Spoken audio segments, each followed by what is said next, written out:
ଆଜିଠୁ ପଶ୍ଚିମା ଝଡ଼ ପ୍ରଭାବରେ ସାରା ରାଜ୍ୟରେ ପ୍ରବଳ ବର୍ଷା ଆଶଙ୍କା। ପାଖାପାଖି 4 ମାସ ପରେ ଆସୁଛି ବଡ଼ ବର୍ଷା। ରାଜ୍ୟରେ ବଦଳିଛି ପାଗ। 21 ତାରିଖ ପର୍ଯ୍ୟନ୍ତ ଘଡ଼ଘଡ଼ି ବିଜୁଳି ସହ ବର୍ଷା ନେଇ ସତର୍କତା ଜାରି କରିଛି ଆଞ୍ଚଳିକ ପାଣିପାଗ କେନ୍ଦ୍ର।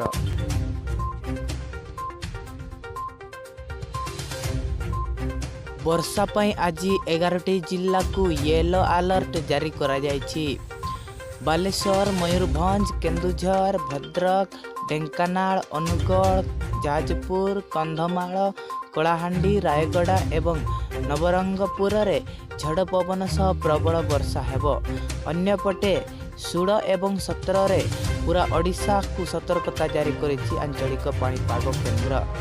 16 ତାରିଖରେ 9 ଏବଂ 17 ତାରିଖରେ 13 ଜିଲ୍ଲାରେ ଘଡ଼ଘଡ଼ି ବିଜୁଳି ସହ ବର୍ଷା ହେବ।